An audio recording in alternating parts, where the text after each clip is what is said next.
Donc, tu as bien eu l'envie de monter ton resto au début. Ah ouais, complètement. J'ai bossé dessus pendant, je pense, 6 mois, avec plein de gens autour qui me disaient mais tu vas voir, c'est hyper compliqué d'avoir un resto, c'est plein de charges, il faut trouver le local. Et moi je disais mais non, pas du tout, c'est hyper sympa d'avoir un resto, enfin, c'est trop bien.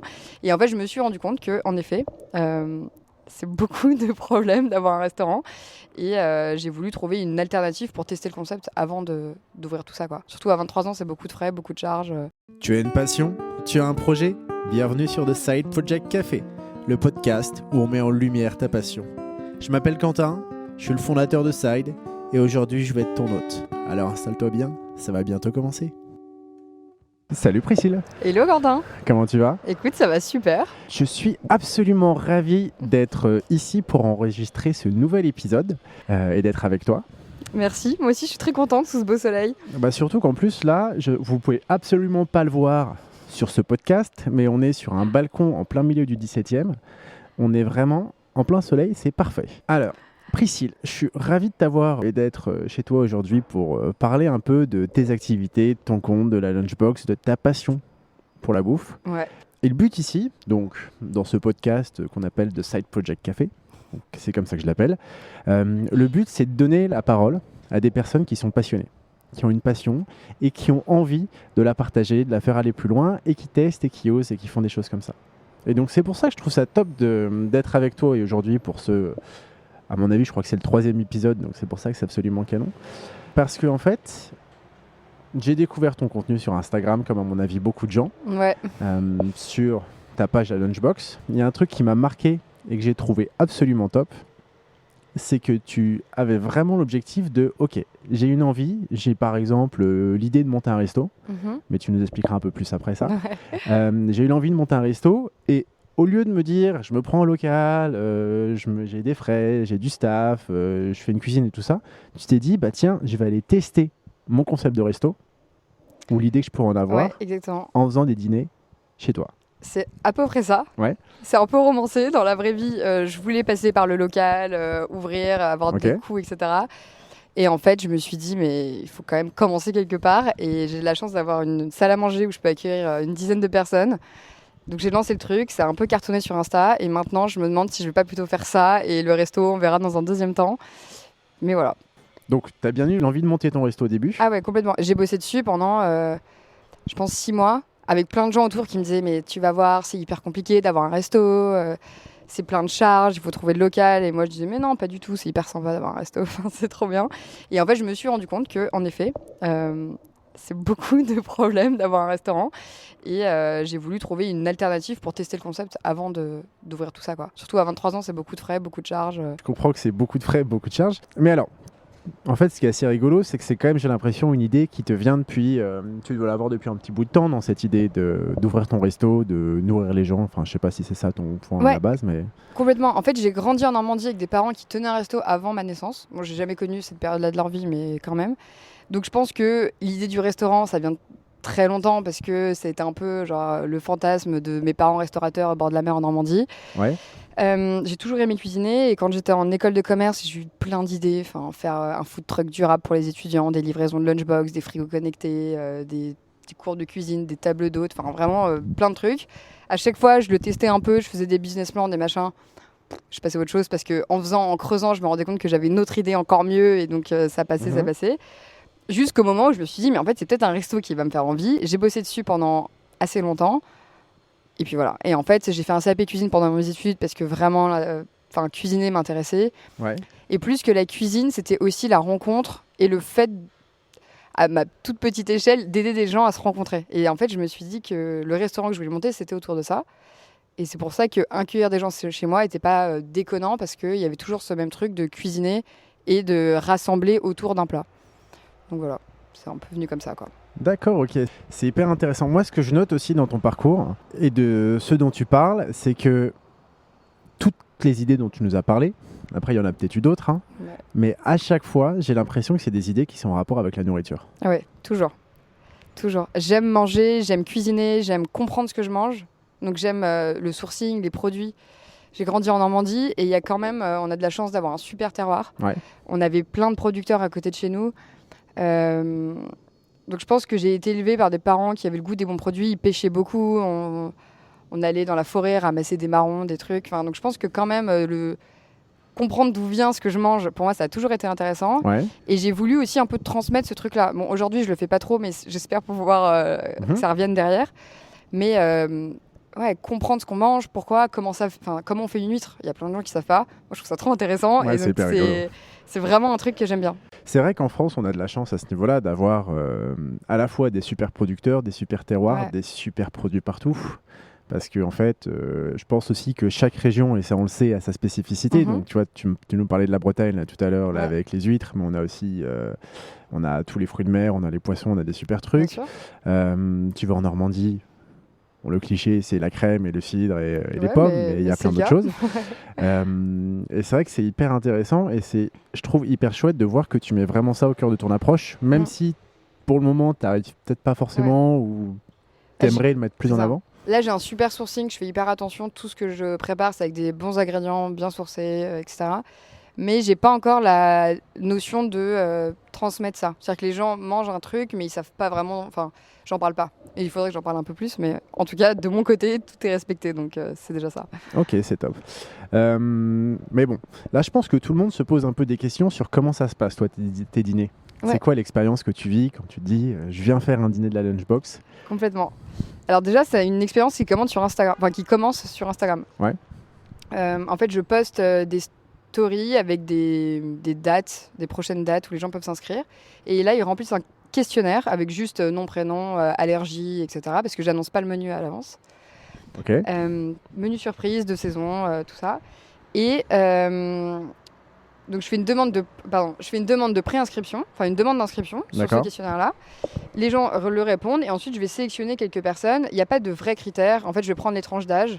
Moi, j'ai 23 ans et j'essaye de prendre des gens qui ont une vie un peu dans la même tranche d'âge. Ouais, un peu similaire. Donc, en gros, c'est après études, donc c'est à peu près 23-30 ans environ. Parce que des gens de 16 ans, ils sont super sympas, j'imagine, mais ils sont un peu jeunes. Et en fait, bref, je pense que la réalité de vie est un peu différente sur un dîner.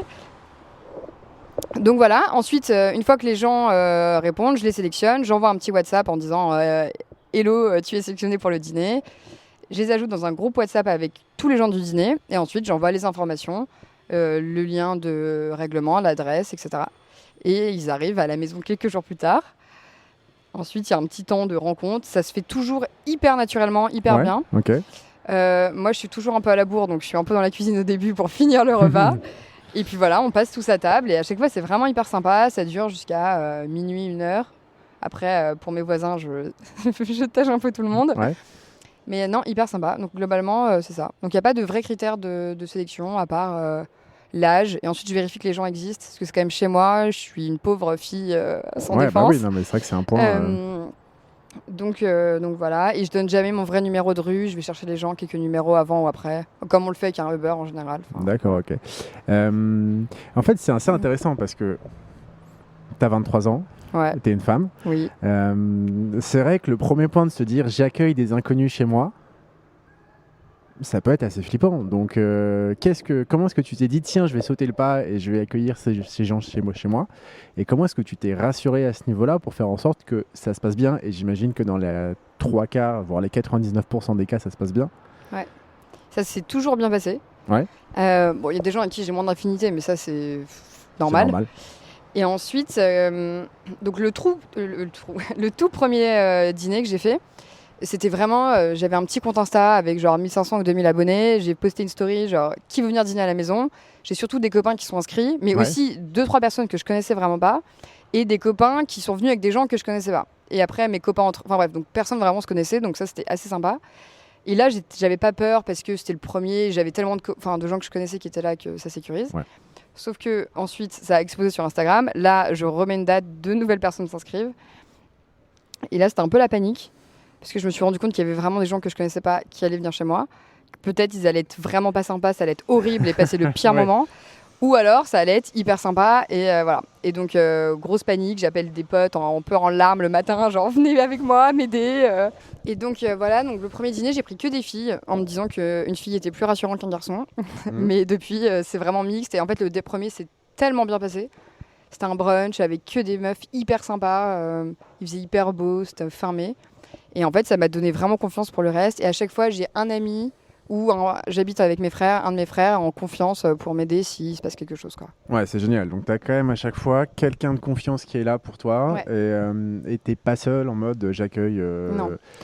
Et de toute façon, tu n'accueilles pas 150 personnes chez Oui, toi. c'est ça. Et comme je vais chercher les gens dans la rue, j'ai le temps de voir si quelqu'un ramène ses 30 potes pour détruire mon appart. Ouais, c'est bon. Là, je peux le visualiser avant qu'ils arrivent chez moi, donc c'est plutôt rassurant. Ok, c'est top. Et après, est-ce que... donc là, je pense que tu as des super retours des différents participants de tes dîners. Ouais. Après, est-ce que tu as des histoires marrantes du genre, il y a des couples qui sont créés, il y a des amitiés qui sont créées, des gens se revoient? J'avoue que j'ai pas énormément de data sur tout ça. Je sais qu'il y a des gens qui se sont revus plusieurs fois, même dans les groupes, il y a des gens qui continuent de parler et qui, parce que je crée donc un groupe WhatsApp avec les participants du dîner. Parfois, il y a des petits messages, qui est chaud d'aller prendre un verre tel jour, donc voilà, c'est assez sympa. Hyper sympa, ouais. Après, des couples, j'aimerais bien. C'est un peu un goal, mais pour le moment, c'est pas encore arrivé. Ouais, j'avoue que j'ai du mal à ramener des garçons encore. Ok. Donc j'ai beaucoup de filles, j'ai beaucoup de garçons qui viennent en couple. Mais j'ai pas beaucoup de garçons célibes, machin. Donc, ça, c'est pas forcément. Enfin, c'est pas le but non plus que les gens se mettent ensemble. Mais donc, là, j'ai pas encore la cible pour créer des couples. Et après, des gens qui se sont revus en tant que potes, je crois, ouais. Il y a des gens qui ont appris qu'ils habitaient dans la même rue complètement par hasard. Donc, c'était assez sympa. Ouais, donc c'est génial en fait. Tu fais un peu le. C'est pas le social club, mais en fait c'est un peu comme tous ces clubs on voit l'émergence de tous les clubs de running où les gens vont courir ensemble, mais parce que de une ils aiment courir et parce que de deux ils sont contents de courir avec d'autres gens. Exactement. Toi c'est un peu le foot club où en fait les gens sont contents de venir dîner avec quelqu'un d'autre qu'ils connaissent pas et se dire c'est génial quoi. Et là je suis en train de créer une communauté WhatsApp avec tous les gens qui sont déjà venus au dîner pour que c'est une deuxième vie derrière quoi.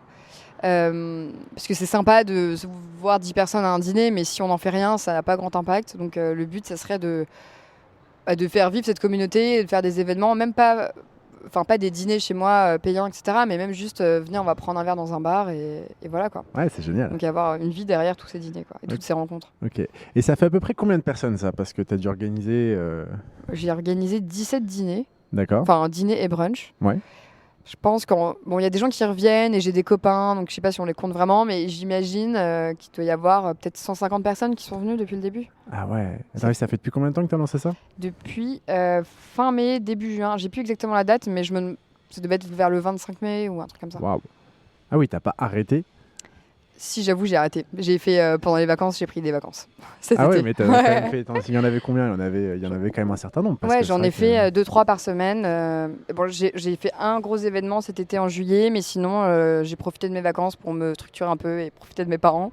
Parce que c'était quand même un peu intense, tous ces dîners. C'est génial. Et donc, attends. Donc, là, le plan. Donc, au début, tu avais une idée de restaurant. Ouais. Tu t'es dit, ok, je fonde ce concept de je fais des dîners chez moi. Ouais. Est-ce que tu as toujours envie de monter un restaurant maintenant? Eh bah, pas forcément. En fait, je me rends compte que là, j'ai quand même le choix de choisir les dates, si je veux être ouverte tout le temps. Enfin, pas ouverte, mais faire des dîners tous les soirs ou pas. Enfin, j'ai vraiment le temps de rencontrer les gens et c'est ça qui me fait vraiment plaisir dans ce concept. Un restaurant, moi, je voulais le penser comme quelque chose d'hyper personnifié, hyper humain, où on peut discuter avec les serveurs et venir s'asseoir seul à une table. Mais je me dis que pour le moment, c'est cool de le faire chez moi. Donc, un resto, peut-être pas. En revanche, avoir un lieu autre que chez moi, c'est rassurant. Parce que là, quand même, c'est chez moi. J'habite avec mes frères qui sont hyper sympas et qui me soutiennent à fond. Mais il y a quand même une limite au Totalement, truc. Ouais. Et même, on ne sait pas, des questions de sécurité. Une fois que les gens, ça vous habite, ça peut vite... Enfin, c'est pas le cas parce que tout le monde est hyper sympa, mais on ne sait jamais. Donc peut-être ouverture d'un lieu, ouais. Je sais pas encore, c'est un peu tôt pour savoir plus que ça, mais j'aimerais bien. Et donc là, donc en fait c'est hyper intéressant parce que tu as fini tes études d'après ce que tu me disais. Ouais, il y a quelques mois là. Quelques mois, félicitations. Merci. Et donc c'est un projet que tu avais quand même en tête depuis un peu de temps. Ouais. Là c'est ton activité où tu te mets dessus à quasiment 100%. Ouais, 100%. Les dîners représentent... Alors, une grosse partie du temps, mais une petite partie du chiffre d'affaires. Donc, ça a quelque chose à changer. Okay. Mais je fais beaucoup d'événements privés, de traiteurs. Et je fais des événements privés chez moi aussi, plus pour des anniversaires ou des dîners d'entreprise ou des choses comme ça. Donc là, c'est des groupes privés, c'est pas des dîners entre inconnus. Et après, je fais un peu de...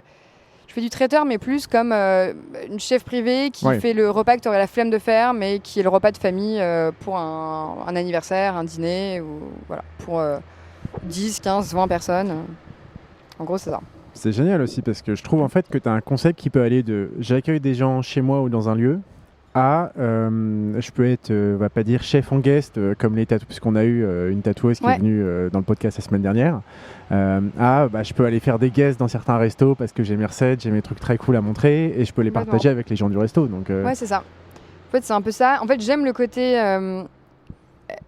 libre. Après, il faut aussi se dire que quand on monte sa boîte, on n'est pas si libre que ça. Mais le côté, ou en tout cas, si demain je veux aller habiter en Bretagne, je trouverai une activité là-bas et je peux le faire. Après, il y a aussi beaucoup de contraintes dans le fait de bosser à son compte, d'être... Enfin, si je bosse pas, j'ai pas d'argent, quoi. C'est pas comme...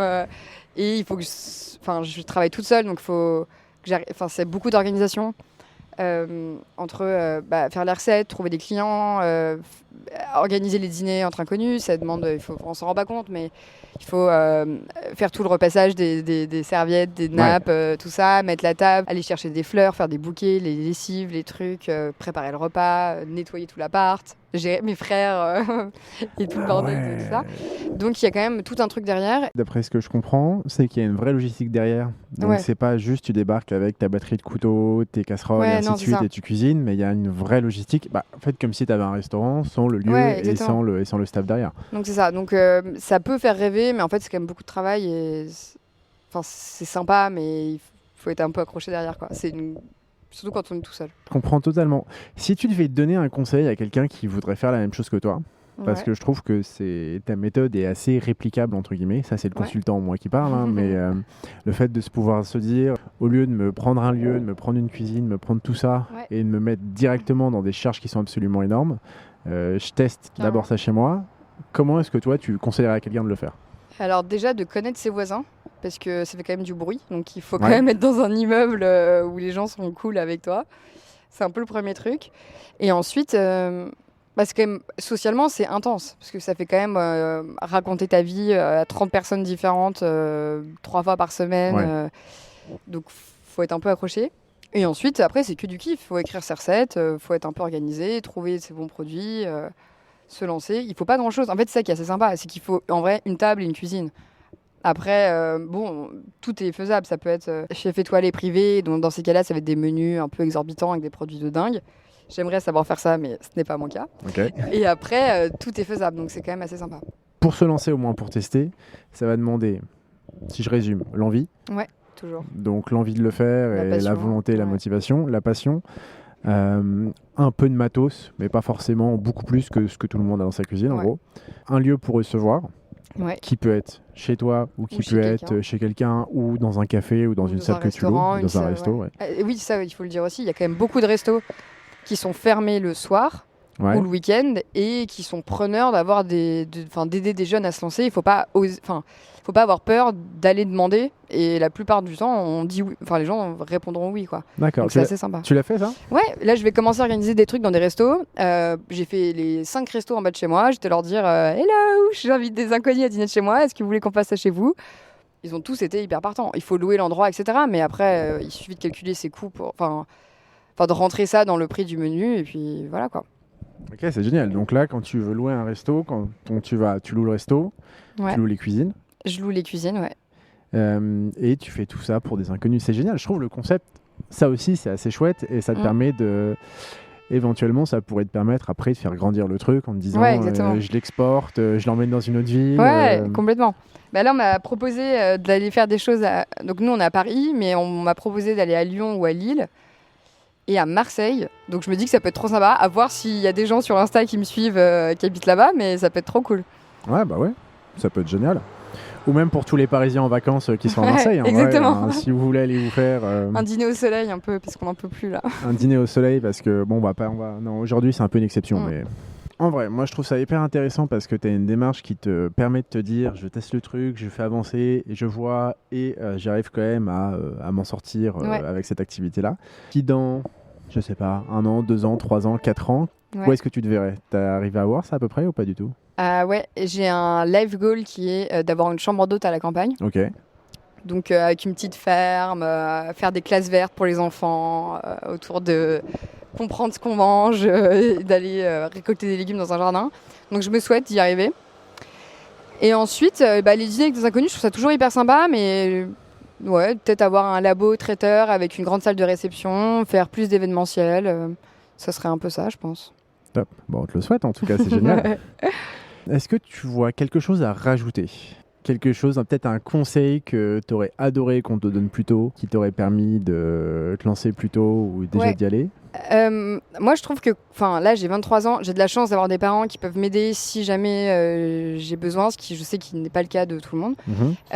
Mais en tout cas, si jamais c'est possible, je pense qu'il ne faut pas avoir peur de se lancer à 23 ans. On a toute la vie devant nous et je trouve que sa vie, il faut être un peu actif dedans et pas juste la subir. Parce que sinon, c'est quand même pas très fun, quoi. Donc moi, je trouve que le conseil, en tout cas, qu'on m'a donné et que j'essaye d'appliquer, c'est prends ta vie en main et fais ce qui te fait plaisir. Et puis je trouve que quand on est passionné et qu'on respire une envie de faire quelque chose, il n'y a pas de raison que ça ne fonctionne pas, quoi. Ouais, je suis assez d'accord avec toi. En fait, je le résumerai, moi, mais ça, c'est mon interprétation très personnelle. Il n'est jamais trop tôt ou il n'est jamais trop tard. Ouais, c'est exactement ça. Il faut pas avoir peur de se lancer. Il faut pas, parce que moi, on m'a beaucoup dit, mais attends, t'es jeune, t'es une fille. On me l'a quand même. Ouais. Non, mais il faut savoir négocier. Il faut avoir plein de contacts, plein d'argent, plein de trucs. Pas forcément. Moi, j'avais une cuisine et une salle à manger et j'ai fait un truc qui marche bien. Donc, tout est possible. Il faut pas avoir peur de le faire et il faut pas forcément écouter. Si, il y a plein de conseils à prendre, mais quand on croit en soi, je pense qu'on peut aller très loin, quoi. Donc, il faut arriver à faire le tri dans les conseils qu'on te donne. Ouais, c'est nul comme conseil, mais c'est un vrai conseil. C'est un super conseil. Comment tu fais le tri dans les conseils qu'on te donne, toi ? Déjà, je pense que je regarde qui me le donne, parce que si c'est un vieux monsieur qui a vécu dans un autre temps, il faut aussi s'adapter un peu à la vie de tous les jours. D'accord. Et après, ça peut être... est-ce que la personne m'inspire ? Je pense que si mon idole me donne un conseil, je le prends un peu plus à la lettre que quelqu'un que je connais pas. Donc, je sais pas. Puis il y a des conseils qui résonnent en soi, quoi. Je sais pas, il y a des trucs, tu l'entends et d'un coup, tu dis, ah mais oui, c'était la clé qui me manquait pour aller plus loin, quoi. Ok, ouais. Donc il y a un moment où en fait, soit tu le sais, c'est le bon moment. Je sais pas. En fait, moi, j'ai toujours eu un peu ce truc de... J'ai plein d'idées en tête et il faut que ça avance. Et en école de commerce, il y a un peu des parcours tout tracés. On va être consultant, faire du marketing, être commercial, etc. Faire de la finance. Faire de la finance et à chaque fois, c'est écrit. Donc, premier stage, on va faire tel truc. Ensuite, ok, tel master. Nan. Et en fait, moi, dans tous ces parcours-là, il n'y a rien qui m'animait vraiment. Ouais. Et je sais pas, je me suis dit peut-être que l'entrepreneuriat, c'est un truc à tester. Surtout qu'aujourd'hui, on en parle beaucoup. Bon, on nous parle beaucoup de montée Doctolib, mais il y a plein de types d'entrepreneuriat. Il faut aussi pas avoir peur de lancer un truc qui nous ressemble et à notre échelle, à notre niveau. Ça aura le temps de grossir, de scaler et de faire un big truc derrière, mais il faut commencer petit aussi, quoi. Ouais. Ouais, c'est vrai que c'est peut-être le truc qu'il faut retenir, de mon avis, de tout ton parcours. Je dis pas que tu commences petit. Hein. Non, mais si, je commence petit. Mais en fait, c'est un truc qui est hyper important, c'est d'arriver à tester pour voir si son truc pourrait fonctionner. Ouais, exactement. En fait, dans ce que je trouve hyper inspirant, et je pense que c'est aussi pour ça que je t'ai contacté, je trouvais que le fait de se dire, je fais ça chez moi, avec ce que j'ai sous la main, ce qui me permet de tester. Donc je peux en faire un, je peux en faire deux, ça marche pas, c'est pas grave. Carrément. J'ai pas perdu d'argent, j'ai perdu peut-être un peu de temps, mais bon, ça on s'en fiche, on en a. Et ça m'a plu. Et si ça marche, ça permet de faire grossir le truc petit à petit, sans se cramer aussi. Parce que ça, c'est un point qui est hyper important aussi. C'est-à-dire que beaucoup de gens qui lancent des boîtes se disent faut que j'invente Google ou faut que j'invente Apple. Carrément. Ou il faut que je sois Elon Musk pour monter une boîte. Voilà. Tu n'es pas obligé d'avoir fait telles études, d'avoir tant d'argent sur ton compte en banque ou... je sais pas, d'avoir tel contact. Tout le monde peut faire un truc et c'est ça qui est hyper sympa dans l'entrepreneuriat d'ailleurs. Ouais, tout à fait. Et donc en fait, le truc c'est que chacun à sa propre échelle peut faire quelque chose. Et il peut faire quelque chose, soit c'est sa boîte à 100%, soit c'est à côté de son taf aussi. Bon, moi c'est un peu ce pourquoi je milite, donc c'est un peu ma paroisse. Mais en fait, chacun a vraiment les clés pour pouvoir faire quelque chose. Et si jamais ils n'ont pas les clés, vous pouvez vous faire accompagner. Et je pense que c'est quelque chose qui est très important de se dire. Et aussi, il faut y aller, à mon avis, et comme tu l'as fait. Et ce que je trouve aussi assez chouette dans ta démarche, c'est qu'il faut y aller sans aucune pression. de manière assez... même si t'appelais tes frères et tes amis en pleurs le matin même en te disant j'ai 150 personnes. Non, t'avais pas 150 personnes, hein, mais j'ai 150 personnes qui débarquent chez moi, venez m'aider. En fait, il faut y aller aussi en se disant le pire qui puisse m'arriver, c'est que ça se passe bien. Bah, je suis assez d'accord. Moi, j'ai très peur de réussir. Ouais. Ouais, ça me fait beaucoup plus peur de réussir que de rater. Parce que je rate, bon, j'ai fait des études sympas, je vais trouver un stage chez L'Oréal, ça va être super. Enfin, non, mais voilà. En revanche, réussir, ça veut dire que des gens comptent sur toi. Mhm. Ça veut dire que ça dépend de toi. Enfin, je sais pas, il y a un truc quand même un peu angoissant. Et ça m'angoisse plus que de pas y arriver. Pas y arriver, tu te prends un coup dans l'ego, c'est un peu relou. Tu peux avoir quelques dettes financières, mais ça se règle toujours. Ouais. Mais en gros, voilà. Alors que y arriver, après, il y a des gens qui comptent sur toi. Tu recrutes des gens, tu as une équipe. Ça fait beaucoup plus peur, bizarrement. Ouais, c'est marrant. À la fois, je comprends un peu ton point. Parce qu'en fait, c'est plus normal. On va pas dire que c'est plus normal de pas y arriver. Ouais. Parce que déjà, faut tenter. Donc ça, c'est pas forcément Mhm. normal de tenter. Et après, dans ceux qui tentent, il y en a qui réussissent, il y en a qui réussissent pas. Et en fait, faut se dire, c'est jamais tu réussis pas. Tu réussis pas sous la forme que tu as, mais ça Bien t'emmènera autre part. Tu auras appris plein de trucs. Et donc, c'est ça qui est chouette aussi. Tu vois. Mais je trouve qu'il faut, en France, on le fait pas assez, mais il faut vraiment valoriser les échecs, parce que on apprend tellement de choses en ratant. Enfin, si tu tombes pas, t'apprends pas à marcher. Enfin, c'est vraiment un truc. Et j'aimerais avoir un enfant qui a réussi à marcher dès le premier jour direct. Ça n'existe pas. Donc, moi, je trouve ça cool de se ramasser la gueule, en fait. Enfin, on apprend plein de choses, il se passe plein de trucs. Soit tu tentes, soit tu reprends je sais pas, une vue plus basique, c'est pas le mot, mais Classique. ouais, classique, pardon. Et voilà. Mais en fait, il faut vraiment, faut essayer, faut tester, faut se faire plaisir surtout. En fait, il faut vraiment se faire plaisir. C'est un peu bateau, mais c'est assez vrai. Enfin, si on n'aime pas rencontrer du monde, on n'invite pas des gens à dîner chez soi. Enfin, sinon, c'est vraiment un cauchemar, quoi. Donc, je sais pas, il faut s'écouter, quoi. Est-ce que tu as un mot de la fin? Parce que tout ça, ça me paraît absolument super.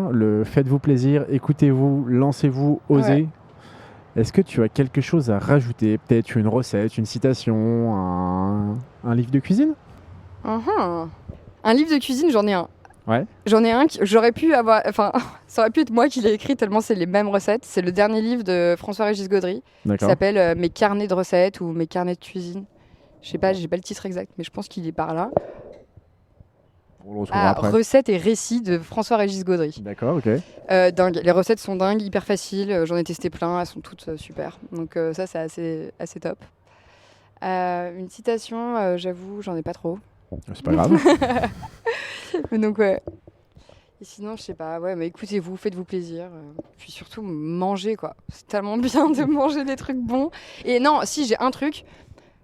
Rencontrer des gens et ayez pas peur d'aller discuter avec des gens. Et ça, je trouve qu'on vit dans un monde où on est assis toute une table, enfin tout un dîner au resto à côté de gens et on leur a jamais adressé la parole. Ouais.